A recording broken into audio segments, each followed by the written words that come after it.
So hello everyone. सो हमने क्या किया था, सी ए पी एफ की पूरी जो सीरीज़ थी हमारी जी एस वाली, वो तो हमने कंप्लीट कर दी थी। ठीक है, now this is the most important video, not just for C D S student but also for your upcoming C A P F also. ठीक है, तो मैंने आपको जो एनालिसिस कराया था पी वाई क्यूज़ का कि वो कितने इंपॉर्टेंट है, उसको कैसे अप्रोच करना है, कैसे सॉल्व करना है, कौन कौन से डिफरेंट वेज है जिससे आप सी ए पी एफ को पी वाई क्यूज़ को अप्रोच कर सकते हो, कैसे जो यू पी एस सी के एग्जाम्स होते हैं, चाहे वो सी ए पी एफ है, C D S N D A है या सी एस सी है, वो कैसे एक दूसरे में मतलब कि हेल्प करते हैं आपको आपके एग्ज़ाम में। ठीक है, लाइक सी डी एस का एन डी ए में आ रहा है या सी डी एस का सी एस सी में आ रहा है, तो कैसे हेल्प करता है ये मैंने आपको अच्छे से मैंने अभी तो रिसेंटली वीडियो में भी डाला था। मैंने एक डिटेल वीडियो बनाई थी, बट उससे पहले भी मैंने एक इन डेप्थ एनालिसिस किया है which is very very important. ठीक है, चलो this is also the most important video होने वाली है। ठीक है, हम क्या करेंगे, रिवाइज करेंगे polity through P Y Qs. ठीक है, अब पी वाई क्यूज़ का कितना इंपॉर्टेंस है मैं ऑलरेडी बता चुकी हूँ, मैं रिपीटेडली नहीं बताऊँगी कैसे है, बट हाँ इस वीडियो में हम क्या करेंगे, ट्राई करेंगे। देखिए, मैं आई एम नॉट सेइंग कि हम करेंगे बट आई ट्राई कि एटलीस्ट हम पिछले 10 साल के पेपर्स कर लें। ठीक है, अब 10 साल के पेपर सीरीज़ के थोड़ा हेक्टिक हो जाता है बिकॉज हर साल 2 पेपर होते हैं, तो कम से कम 5-6 साल के तो हम कंप्लीट कर लेंगे। ठीक है, और because I am also preparing for C A P F, तो मेरे को भी इतना कुछ टाइम नहीं मिलता है कि मैं वीडियो रिकॉर्ड करके डालूँ। सो जितना हो पाएगा that will do, rest will do after 4 अगस्त, जो भी होगा सी डी एस वालों के लिए। ठीक है, चलिए। So the first question is, देखिए मैंने कैसे अप्रोच किया था जो अभी रिसेंट सी डी एस 1 2024 हुआ था, तो मैंने कैसे सॉल्व किया था, I tell you my approach. Okay, तो उसने बोला है that which of the following is not correct. मैंने आपको बहुत सारी चीज़ें बताई आपको कैसे वो करना, जैसे ये जो थे क्वेश्चंस, अब इनके लिए आपको क्या करना, आप कोई भी करंट अफेयर पढ़ लो या कुछ भी पढ़ लो, तो वर्क नहीं करने वाला वो चीज़ है ना। तो क्या करोगे फिर अगर वर्क नहीं कर रहा है, तो ये तो अनएक्सपेक्टेड है बट फिर भी मेरे को सॉल्व करना है, तो मैं कैसे करूँगी। देखो, अब उसने नॉट करेक्ट पूछा है, तो मैंने क्या बोला था, अगर नॉट करेक्ट है तो 4 की 4 statements wrong banana is not possible. वो बैठ के सारी स्टेटमेंट्स आपकी गलत नहीं बनाएगा, है ना। तो 1 2 3 4 तो पहले तुम कैंसिल कर दो। ठीक है, अब देखिए, इवन मैंने एक और चीज़ बताई थी, अगर 4 स्टेटमेंट वाला क्वेश्चन है तो उनमें से 3 गलत करना भी इज़ वेरी डिफ़िकल्ट, क्योंकि खुद सोचिए कि वो इतना मतलब इतने सारे पेपर्स बना रहा है, अब थोड़े ना उसमें वो 3 स्टेटमेंट्स गलत डालेगा। सो ज़्यादातर प्रोबेबिलिटी क्या रहती है, अगर 4 स्टेटमेंट्स दिए हैं और उसने नॉट करेक्ट पूछा है, तो एक तो चारों के चारों गलत नहीं होगी और 3 भी गलत नहीं होती हैं। ठीक है, या तो एक गलत होगा या 2 गलत होगा, तो आप इसको भी कैंसिल आउट कर सकते हो। ठीक है, चलिए, ये मैं आपको तब बता रही हूँ अगर आपको कुछ भी नहीं सूझ रहा है but still you want to take a risk, ये तब की बात है। ठीक है, ऐसा नहीं है कि मैंने बोला अच्छा ठीक है कैंसिल किया होगा, नहीं, कुछ नहीं समझ आ रहा है फिर उसके बाद। अब हम क्वेश्चन पे चलते हैं। उसने बोला कि वर्ल्ड पॉलिटिक्स में जो आपका हार्ड पावर है can be exercise by both state भी और एक्टर जो भी है। ठीक है, चलो हमें नहीं पता क्या करेंगे, सेकेंड पढ़ते हैं। उसने बोला globalisation is necessarily economic not cultural. क्या ग्लोबलाइजेशन कल्चरल नहीं होती है, होती है ना, तो ये तो नॉट करेक्ट हो जाएगा, इसका मतलब 2 आना चाहिए। अब 2 किस में है आपका, बी में है, सो आंसर आ गया आपका, बाकी की स्टेटमेंट्स पढ़ने की ज़रूरत नहीं है। क्यों, कल्चर भी तो एक्सचेंज होते हैं ना ग्लोबलाइजेशन में, ये तो बहुत इजी था, ये तो कोई भी कर लेता है ना। तो बाकी आप बोलते हो कि हमें पता नहीं चलता कि 2 स्टेटमेंट में से कौन सा करेक्ट करे, तो यहीं से आपको ये चीज़ क्या करना है, अगर आपको पता था 2 गलत है तो आप क्या करते थे, इन दोनों में फंस जाते। तो बट मैंने आपको क्या बताया कि 3 स्टेटमेंट गलत होना बहुत प्रैक्टिकली इम्पॉसिबल हो जाता है, बिकॉज अगर खुद तुम एग्जाम सेटर हो ना, तो तुम खुद ही 4 स्टेटमेंट में से 3 गलत बनाने बैठोगे, तो ये तो बहुत टाइम कंज्यूमिंग हो जाएगा ना, और पॉसिबल भी नहीं हो पाता है। ठीक है, चलिए नेक्स्ट क्वेश्चन। अब ये वाला क्वेश्चन देखिए, उसने बोला दैट पार्ट 3, अब फंडामेंटल राइट से हमेशा क्वेश्चन आता है, बट इस बार इसने थोड़ा इन डेप्थ पूछ लिया था। मैं बताती हूँ मैंने कैसे इसको अप्रोच किया। उसने बोला कि इसके अंदर क्या होता है कि जो इंडिविजुअल है वो इन्फोर्स करा सकता है अगर गवर्नमेंट अथॉरिटी के एक्शन से वॉयलेट होता है, तो बिल्कुल सही है, ये तो पढ़ते ही होता है। ठीक है, अब अगर नहीं भी पता होता कि ये सही है कि नहीं, दूसरा पढ़ो। उसने बोला कि सिर्फ और सिर्फ इन्फोर्स नहीं कराता अगर गवर्नमेंट के एक्शन से ही फोर्स नहीं कराता, बट उसके एक्शन से भी कराता है। इसका मतलब अगर ये सही है, उसने बोला अगर उसने ये चीज़ स्टेटमेंट डाल दी कि उसके एक्शन से ही नहीं बल्कि इनएक्शन से भी होता है, इसका मतलब ये स्टेटमेंट भी सही होना चाहिए, बिकॉज ये वाली स्टेटमेंट भी तो इसमें आ रही है कि नहीं आ रही है। और बट ऑब्वियस क्या होता है कि अगर स्टेट किसी भी चीज़ के लिए एक्शन भी नहीं लेती है ना, तो उसके लिए भी तो वो भी तो फंडामेंटल राइट्स का वायलेशन ही हुआ ना। So both will be correct, तो दोनों में मेरे को कोई दिक्कत नहीं लगी। So answer is C. बाकी international covenant on civil and political right provided everyone shall the right to recognition everywhere as a person before the law. अब ये वाला क्वेश्चन थोड़ा सा ट्रिकी था। आप ऐसा क्वेश्चन छोड़ भी सकते हो और अटेम्प्ट करके भी आ सकते हो, बिकॉज अगर आप ये वाला देखो, उसने बोला है, ये बहुत स्पेसिफिक स्टेटमेंट है कि इंडिया अग्री तो करती है बट रैटिफाई नहीं किया हुआ है। तो ये सही होने की प्रोबेबिलिटी ज़्यादा है। क्यों है? बिकॉज अगर रैटिफाइड होता तो you should have known this statement, है ना, पता होता कि रैटिफाई किया कि नहीं किया। बट मेजरली क्या होता है, रैटिफाई नहीं करता वो बहुत सारी चीज़ें, हाँ मानता है बट रैटिफाई फुली रैटिफाई नहीं किया है। देखिए एक्सेप्शन डाल दिया है उसने बीच में, एक स्पेसिफाई कर दिया, बहुत ज़्यादा एम्फेसाइज कर दिया, तो इसका मतलब हो सकता है इसके सही होने की प्रोबेबिलिटी बढ़ जाती है। सो इसका आंसर क्या था? Both 1 and 2। ठीक है, चलिए।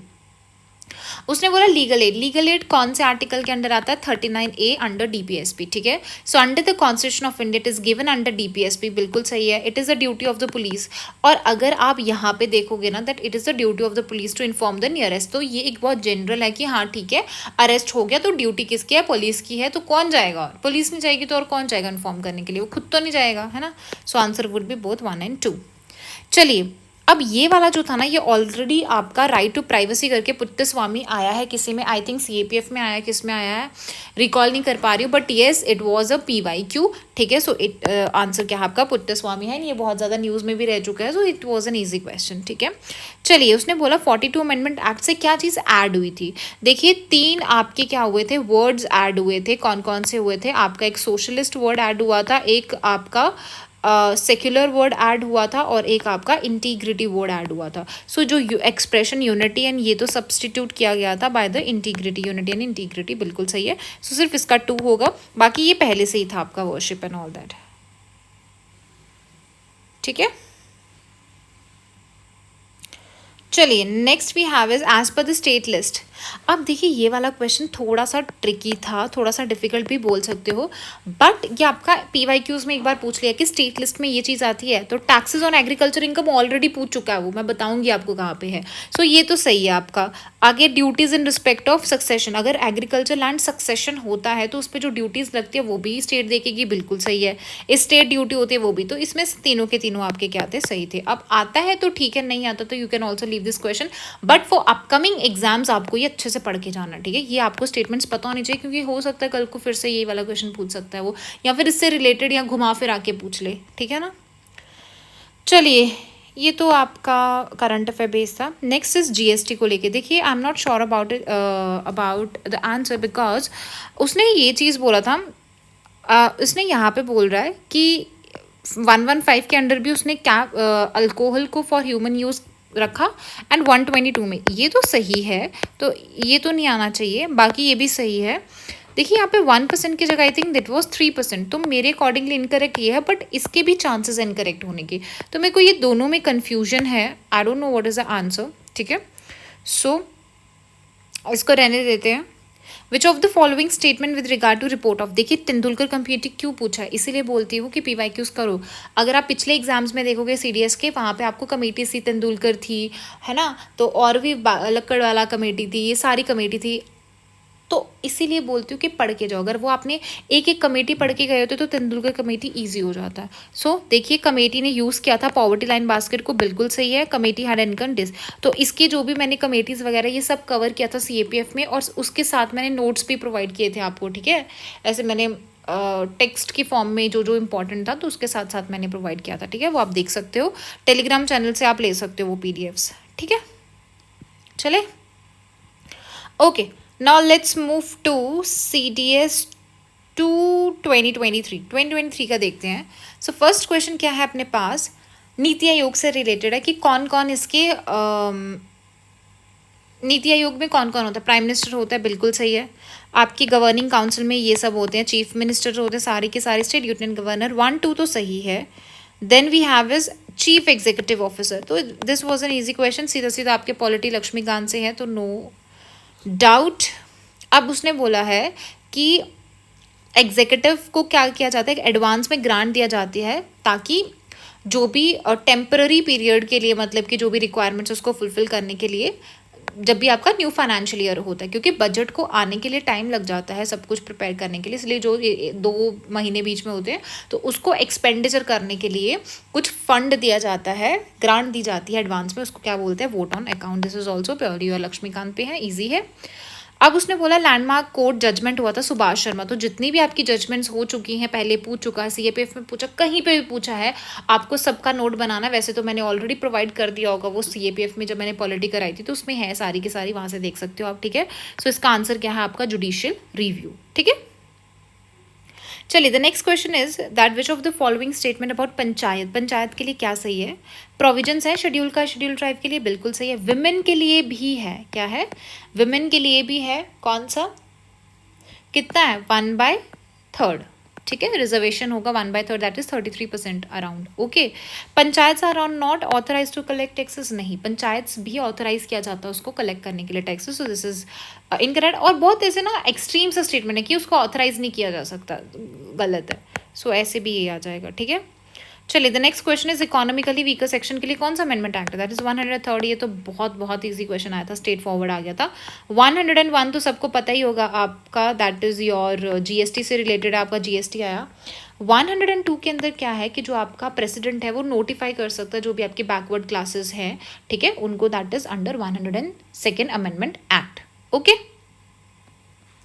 The next question is which of the following fundamental right is suspended, कौन कौन सी फंडामेंटल राइट सस्पेंड नहीं होती है, तो कौन सी नहीं होती है, एक होता है 20, एक होता है आपका 21। सो 20 कौन सी आ जाएगी, protection in respect of conviction of for offences, ठीक है, और 21 आपकी लाइफ टू लिबर्टी वगैरह जो भी है आपका, ठीक है। कॉन्स्टिट्यूशनल रेमेडीज 32 आ जाएगा। Move freely through out territory, देखिए मैं आपको एक और चीज़ बता दूं, जो आपका 19th आर्टिकल है ना, राइट टू फ्रीडम वाला, उसके अंडर आपका ये आता है कि आप टेरिटरी के अंडर कहीं पे भी, अंदर हमारे जो इंडिया के टेरिटरी उसके अंदर अंदर कहीं पे भी जा सकते हो आप, ठीक है। बट अगर आउटसाइड द कंट्री की बात आएगी तो वो कौन से आर्टिकल के अंदर आएगी, आर्टिकल 21। क्यों आएगी, because right to life and liberty जो है वो आर्टिकल 21 देता है, ठीक है। और आर्टिकल 21 के अंदर क्या क्या आती हैं, प्राइवेसी है, मैरिज है, जो कुछ भी, आप सब एक बार लिस्ट वो पढ़ लेना, ठीक है। वो भी मैंने आपको अपने पॉलिटी के नोट्स में प्रोवाइड किया, देख लेना। बाकी इक्वालिटी बिफोर लॉ आर्टिकल 14 सबको पता ही है। Any question pertaining to the disqualification, देखिए जब भी लोकसभा की बात आती है तो सुप्रीम कौन होता है आपका, presiding officer, that is Lok Sabha में आपका स्पीकर, और उसमें चेयरमैन हो जाएगा राज्यसभा में, ठीक है। सो स्पीकर ऑफ द लोकसभा जो रहता है वो देखता है डिस्क्वालिफिकेशन, ठीक है। चलिए, now let's move to CDS 1 2023। अब देखिए उसने बोला नीति आयोग का क्या काम है, हमेशा कुछ वर्ड्स होते हैं उन पर ध्यान रखना। Imposing, it's a very negative word, तो पहले ही गलत कर दो उसको, इम्पोज नहीं कराएगा वो। दूसरा है एलोकेशन ऑफ फंड्स, देखिए उसके पास फंड नहीं है कि वो एलोकेट करेगा, it's just a planning commission, plan करता है। तो फंड का जब एलोकेशन हो जाता है तो उसमें भी देखना कि यार वो नेगेटिव में जाता है हमेशा, ठीक है। सो बचता कौन सा आपका 3 वाला, सो आंसर वुड बी 3 ओनली, कि वो डिज़ाइन करेगा स्ट्रैटेजीज वगैरह। बाकी ये मैंने आपको बता दिया, ये भी याद रखिएगा कि जो monthly per capita consumption expenditure की बात की गई थी, based on the mix reference period was recommended by Tendulkar committee, और यही तेंदुलकर कमेटी आपको सीडीएस 1 2024 में पूछ लिया है। इसलिए बोल दूँ ये भी पढ़ो, ये भी पढ़ो, ये भी पढ़ो, हो सकता है कि अगली बार इन्हीं कमेटी से आ जाए क्वेश्चन, ठीक है। नेक्स्ट इज रिट्स के बारे में है, सर्शियोररी रिट पढ़ी होगी सबने। Now there should be a tribunal और an officer having legal authority to determine question affecting rights of subject and having a duty to act judicially, बिल्कुल सही है। और जो ये वाले ट्रिब्यूनल है हैज़ एक्टेड, अगर आपने अपनी बिना ज्यूरिसडिक्शन के एक्ट किया है तो ही आप पे लगेगा, तो बिल्कुल सही है, दोनों के दोनों आंसर सही है। Now it was a very factual question, ऐसे क्वेश्चन नहीं आते तो प्लीज़ छोड़ दीजिए। बाकी ये पढ़ के गए हो तो ठीक है, नहीं पढ़ के गए तो ऐसे क्वेश्चन से आप छोड़ दो। आप बोलते हो ना कि कैसे क्वेश्चन छोड़ने, कैसे अटेम्प्ट करने, सो ऐसा क्वेश्चन छोड़ना है अगर आपको नहीं आता है तो, ठीक है। चलिए, उसने बोला किसके पास डिस्क्रिशनरी पावर होती है अंडर 5th शेड्यूल के ट्राइब्स एडवाइजरी काउंसिल, तो कौन होता है आपका, that is president of India. एक और चीज़ रखिए, देखिएगा कि 10 स्टेट्स आपके जहाँ पे 5th शेड्यूल लगता है, कौन कौन से आपकी, आंध्र प्रदेश के साथ याद रखिएगा तेलंगाना, ठीक है, छत्तीसगढ़ के साथ याद रखिएगा झारखंड, एमपी के साथ आपका महाराष्ट्र प्लस ओडिशा भी याद रखिएगा, हिमाचल प्रदेश है आपका, ठीक है।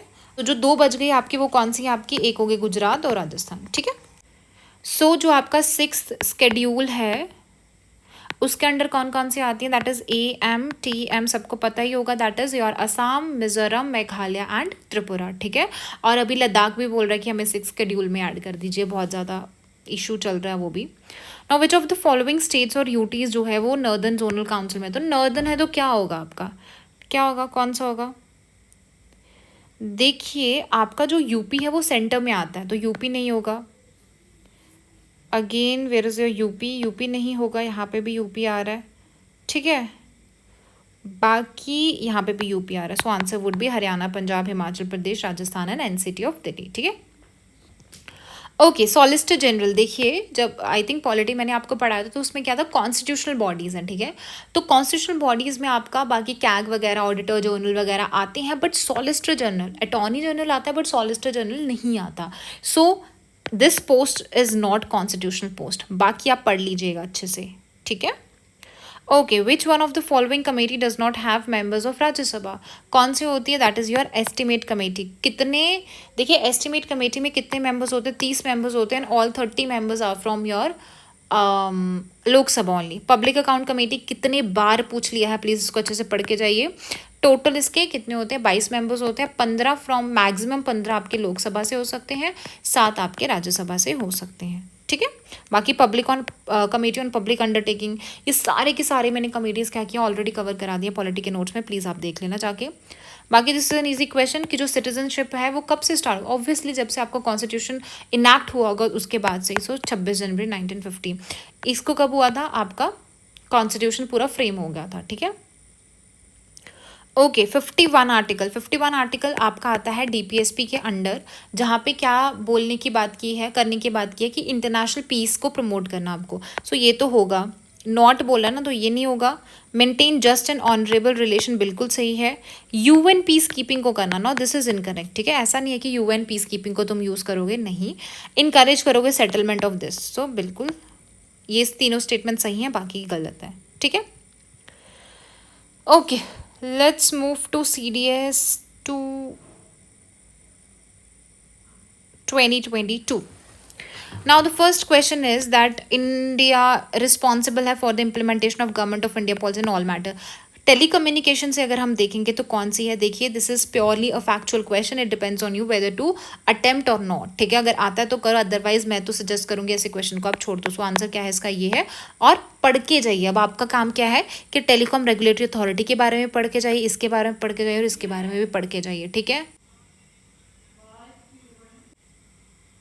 So now it's your duty कि आपको क्या करना है, इसके बारे में पढ़ के जाना है, इसके बारे में भी, telecom regulatory authority of India, ठीक है, कब आई, कब बनी, किसके अंडर बनी, ये सब चीज़ें आप क्या करके होगे, पढ़ के जाओगे। ये और ये कल को ये भी आ सकता है, ठीक है, इसके बारे में भी।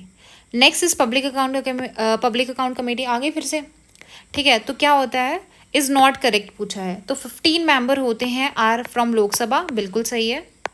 The chairperson examine finance account, okay बिल्कुल सही है। देखिए हमेशा याद रखिएगा जो भी आपके चेयरपर्सन होते हैं ना कमेटीज़ के, वो कौन अपॉइंट करता है, जो भी आपके प्रिजाइडिंग ऑफिसर, लाइक जैसे कि अगर स्पीकर से है, मतलब लोकसभा से है, तो लोकसभा का स्पीकर ही उसको क्या करेगा, अपॉइंट करेगा चेयरपर्सन को, ठीक है। सो मेंबर्स इलेक्ट नहीं करेंगे। बाकी देखिए, in case a member of any other committee constituted by government is elected to the PAC, public account committee में, तो speaker of the Lok Sabha decide करता है whether he should continue to be member of the former committee, ठीक है। Okay, चलिए next question is under article, so under article 21A of the constitution of India the state shall provide free and compulsory education, बिल्कुल सही है। No उसने बोला विच of the following is correct, देखिए 11 years नहीं होता, दैट इज 14 ईयर्स होता है, बाकी सही है, तो ये गलत हो गया। Every religious denomination has got absolute power, no absolute power देख रहे हो, it's a very negative word, पहले कैंसिल कर दो। Only religious and linguistic minorities जो है रेफर किया, बिल्कुल सही है, और ये सही है, ओनली है बट फिर भी सही है, क्योंकि अगर आप कौन से वो देखोगे पॉलिटी में तो सिर्फ और सिर्फ रिलीजियस और लिंग्विस्टिक माइनॉरिटीज़ की ही बात की गई है। पार्लियामेंट कैन नॉट एम्पावर, पहली बात तो जब भी बोलो कि पार्लियामेंट एम्पावर नहीं कर सकता, गलत है।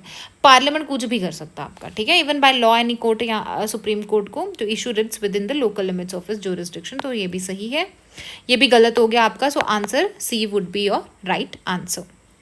उसने बोला है कौन सा है जिसमें प्रेसिडेंट रूल सबसे ज़्यादा बार इम्पोज किया गया है, देखिए दैट आंसर इज मणिपुर। अगर बोलोगे फर्स्ट टाइम की बात करोगे, पहली बार कहाँ पे हुआ था, वो हुआ था आपका पंजाब में। ओके जो आपका इलेक्टर फोटो आइडेंटिटी कार्ड्स होते हैं ना, तो ये स्टार्ट कब हुए थे, 1993 में स्टार्ट हुए थे, ठीक है, फैक्चुअल है, छोड़ सकते हो अगर नहीं आता तो। विच one of the following best describe the electoral system, ये तो सबको पता इजी है, प्रोपोर्शनल रिप्रेजेंटेशन, और ये इससे पहले भी पूछ चुके हैं आपका, ठीक है, वो भी देख लेना अभी। Next is money bill, money bill पूछा ही जाता है, तो money bill is very important, पढ़ के जाइए, कॉन्स्टिट्यूशनल बिल्स, मनी बिल सब पढ़ के जाइए। ये पार्लियामेंट चैप्टर तो बहुत इंपॉर्टेंट है, सुप्रीम कोर्ट, हाई कोर्ट, ये सब, ठीक है। Okay money bill can not be introduce in council of states, okay बिल्कुल सही है, काउंसिल ऑफ स्टेट्स में नहीं हो सकता मनी बिल, आपका सिर्फ और सिर्फ लेजिस्लेटिव असेंबली या लोकसभा में हो सकता है। Council of states has no power to reject और अमेंड द बिल, बिल्कुल सही है, वो अमेंड नहीं कर सकते ना रिजेक्ट कर सकते हैं, बट हाँ सजेशन दे सकते हैं। The speaker of the Lok Sabha has a sole and final power in the deciding whether a bill is a money bill, बिल्कुल सही है, तो सोल अथॉरिटी कौन है, लोकसभा के स्पीकर की है। Council of state has no power to discuss, देखिए आप डिस्कस तो कर सकते हो ना, सजेशन दे सकते हो, बट आप अमेंड नहीं कर सकते, अब उनकी मर्जी है, वो सुने नहीं सुने आपकी बात, ठीक है। एक और चीज़ आप याद रखिएगा इसमें कि जॉइंट सिटिंग नहीं होती, इसमें क्या नहीं होती, जॉइंट सिटिंग नहीं होती, और प्रेसिडेंट को इसका एसेंट देना ही पड़ता है, ठीक है। और इसके इंट्रोडक्शन के लिए सबसे पहले आपको प्रेसिडेंट का उसमें भी एसेंट लगता है, प्रेसिडेंट की वो रखती है रिकमेंडेशन। इसमें से कौन सा जिसके बाइकैमरल लेजिस्लेचर है, तो आंध्र प्रदेश की है, तेलंगाना, बिहार, यूपी की है, क्योंकि बहुत बड़ी बड़ी स्टेट्स हैं तो होगा। सो आंसर वुड बी 1 2 3 4। उसने बोला कौन सा ऐसा कॉन्स्टिट्यूशनल अमेंडमेंट एक्ट है जिसमें article 21 that is 86 amendment act, ये याद रखिएगा, which is very very easy, ये तो वैसे ईजी है ना, ठीक है। ओके चलिए नेक्स्ट वी हैव इज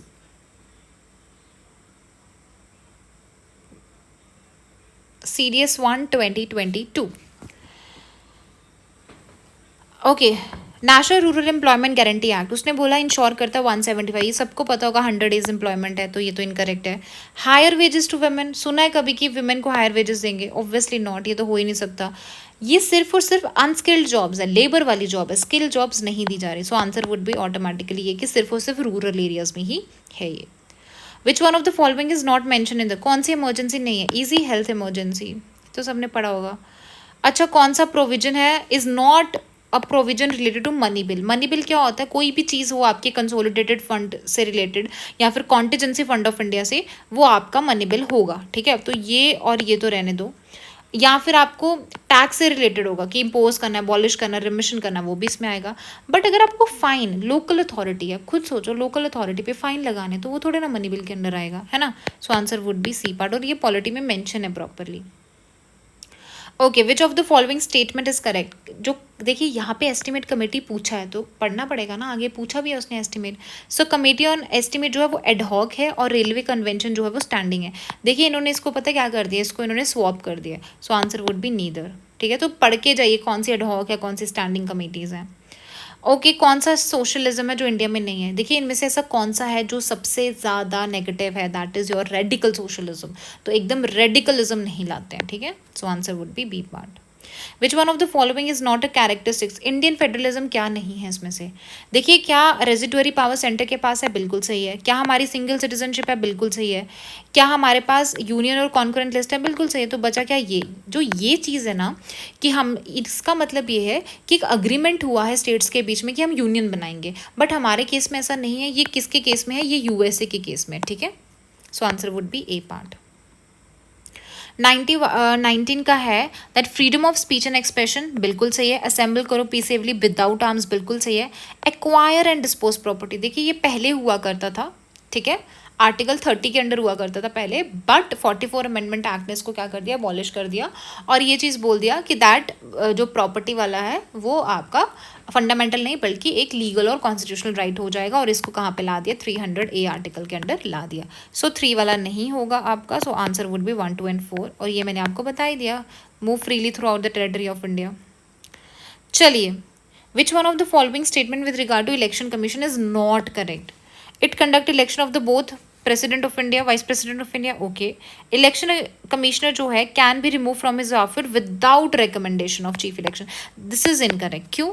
देखिए, इलेक्शन कमिश्नर को अगर आपको हटाना पड़ेगा ना, तो आपको चीफ इलेक्शन कमिश्नर की रिकमेंडेशन लेनी ही पड़ेगी। ऐसा नहीं है कि आप उसको ऐसे हटा दो, ठीक है।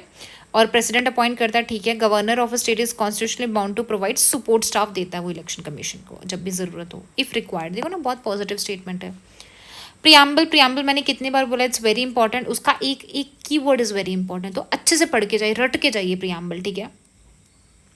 उसने बोला इक्वालिटी ऑफ स्टेटस होता है, equality of opportunity find mention in preamble. आपको पता होना चाहिए कि इक्वालिटी किसकी है, ठीक है, जस्टिस, ठीक है, फ्रेटर्निटी से क्या मतलब है, डिग्निटी, ठीक है। तो ये सब पढ़ के जाइए आप। एक्सप्रेशन जो यूनिटी एंड इंटीग्रिटी है was not there preamble, integrity आ गया तो स्टार्टिंग से नहीं था। कौन से अमेंडमेंट ने डाला, 42 अमेंडमेंट एक्ट ने। So both are correct. Part 4A जो है आपका, कौन सी चीज़ है जो मेंशन नहीं की गई है पार्ट 4A में, तो what is your part 4A? Part 4A है आपका फंडामेंटल ड्यूटीज़, ठीक है। कौन सी नहीं है, टू रेंडर नेशनल सर्विस, जब भी आपकी ज़रूरत होगी आप नेशनल सर्विस दोगे, बिल्कुल सही है। टू रेनाउंस प्रैक्टिस, आपको वो प्रैक्टिसेस नहीं करनी है जो डेरोगेटरी टू वुमेन, बिल्कुल सही है। To value and preserve a unitary national culture, to develop a spirit of inquiry and reform, ये तो सही है, बट यूनिटरी नेशनल कल्चर बोला है कि उसको प्रिजर्व करना है, so this is not correct. So answer would be your C part, ठीक है, नॉट करेक्ट पूछा उसने। देखिए, आपको फंडामेंटल ड्यूटीज एक एक ना अच्छे से याद कर लीजिए, क्योंकि कभी कभी वहाँ पे क्या होता है ना, कन्फ्यूजन हो जाता है कि कौन से सही है कौन से गलत है, ठीक है। चलिए, the executive powers of the union shall be vested in president of India, बिल्कुल सही है। जो एग्जीक्यूटिव पावर्स है, देखिए करता आगे प्राइम मिनिस्टर है, बट नाम किसका होता है, प्रेसिडेंट ऑफ इंडिया का। Parliament by law can confer functions and authority other than president of India, हाँ दे सकती है। President of India is elected by an, देखिए प्रेसिडेंट का इलेक्शन, वाइस प्रेसिडेंट का इलेक्शन इज वेरी इंपॉर्टेंट। तो president के इलेक्शन में सिर्फ और सिर्फ इलेक्टेड मेंबर्स होंगे, किसके, लोकसभा राज्यसभा के, प्लस स्टेट लेजिस्लेटिव असेंबली होगी, बट काउंसिल का कोई रोल नहीं है इसमें। सो उसने बोला है एंड ऑल मेंबर्स, ऑल नहीं होते आपके, नॉमिनेटेड नहीं होते, इलेक्टेड होते हैं। So this will be the not correct answer ही हो जाएगा। और एलिजिबल होता है सेकंड टर्म के लिए अगर आप प्रेसिडेंट बन गए हो। नेक्स्ट इस आर्टिकल है, ये बहुत इंपॉर्टेंट आर्टिकल्स होते हैं आपके 78, 74, 75, ये भी मैंने कवर किया अपने नोट्स में। उसने बोला prime minister to furnish information related decision, कि जो भी काउंसिल ऑफ मिनिस्टर डिसीजंस ले रहा है तो उसकी इन्फॉर्मेशन देना प्रेसिडेंट को प्राइम मिनिस्टर का काम होता है। किसके अंडर होता है, आर्टिकल 78, ईजी। चलिए, ऑल एग्जीक्यूटिव एक्शंस जो है आपका government in the name of president of India, अभी मैंने बताया किसके नाम पे लिए जाते हैं, प्रेसिडेंट ऑफ इंडिया, ठीक है। सो ये तो सही है, ये तो नहीं होगा। प्रेसिडेंट ऑफ इंडिया अपॉइंट करता है पर्सन अटॉर्नी जनरल, ही क्वालिफाई होना चाहिए एज अ जज ऑफ या तो सुप्रीम कोर्ट या हाई कोर्ट, बिल्कुल सही है। टोटल नंबर ऑफ मिनिस्टर जो होते हैं शेल नॉट एक्सीड 10%, देखिए ये 15% है, और उसी टाइम पे उसी साल आपका ये CSE में भी पूछ लिया था, बट ये स्टेटमेंट सही किया था उसने, 15%। So answer would be C part, ठीक है। President is bound to act as the per, हाँ तो प्रेसिडेंट को काउंसिल ऑफ मिनिस्टर के एड एंड एडवाइस पे चलना पड़ता है। ओके, द इशू जो वेदर जो सेक्शन 377 है आपका of Indian penal code is violative है आर्टिकल 2114 के, वो डिसाइड किया गया था। देखिए इसका आंसर इज दिस, आप इस पे जा क्यों सकते क्योंकि इतना लंबा इतना बड़ा NAS फाउंडेशन और बहुत देख लीजिए अप टू यू है, ठीक है। ये चीज़ मतलब एक दो चीज़ होती है जो इंट्यूशन पावर होती है, वो कैसे बढ़ता है, एग्जाम सॉल्व कर करके, पेपर सॉल्व कर करके, क्योंकि जितने बार आप PYQ सॉल्व करोगे आपको कुछ ना कुछ नई चीज़ देखने को मिलेगी, ठीक है। सो ठीक है, बाकी ये भी सारे पढ़ के जाना कि विशाखा, शायरा बानो, श्रेया सिंगल, इसमें क्या चीज़ आई थी। So this is also very very important. Next is which one of the following writs mean you may have the body, तुम you may have the body is habeas corpus, ठीक है। मैंडेमस क्या होता है, to command, quo warranto by what authority, ठीक है, ये certify करना। Okay, which one of the following statement about the Speaker of Lok Sabha is not correct? He shall vacate his office if he ceases to be member of the House of the People. Okay, he may at any time resign by writing to. देखिए speaker जो होता है वो deputy speaker को resignation देता है और deputy speaker speaker को देता है, ठीक है। So this is not correct, बाकी की सारी करेक्ट है, आप पढ़ सकते हो उसको, ठीक है। चलिए, विच one of the following statement about the will of the amendment of the constitution is not correct. देखिए कॉन्स्टिट्यूशनल अमेंडमेंट एक्ट की बात कर रहा है, उसने बोला it is govern by article 368, बिल्कुल सही है। Joint sitting can be resorted, मैंने आपको बताया कि अगर कॉन्स्टिट्यूशनल अमेंडमेंट बिल है या फिर आपका मनी बिल है उसमें जॉइंट सिटिंग नहीं होता, ऑर्डिनरी बिल में आपकी क्या हो जाएगी, जॉइंट सिटिंग होगी, और फाइनेंशियल जो बिल्स होते हैं उसमें होती है जॉइंट सिटिंग, ठीक है। So joint sitting can be resorted, so this would be the answer, not correct पूछा उसने। State legislature can not initiate नहीं कर सकती प्रपोजल फॉर अमेंडमेंट, ठीक है। प्रीवियस सैंक्शन सिर्फ पार्लियामेंट का काम होता है, ये आपका कॉन्स्टिट्यूशन, बाकी प्रीवियस सैंक्शन प्रेसिडेंट का इज नॉट रिक्वायर्ड। देखिए जब इंट्रोड्यूस करना है उस टाइम पे प्रेसिडेंट का एसेंट नहीं लगता, बट जब कंसीडर करना होता है तब लगता है, ठीक है, कंसिडरेशन स्टेज पे होता है। विच one of the following method is followed by, ये मैंने आपको बता दिया, that is proportional representation single transferable vote system. Okay done.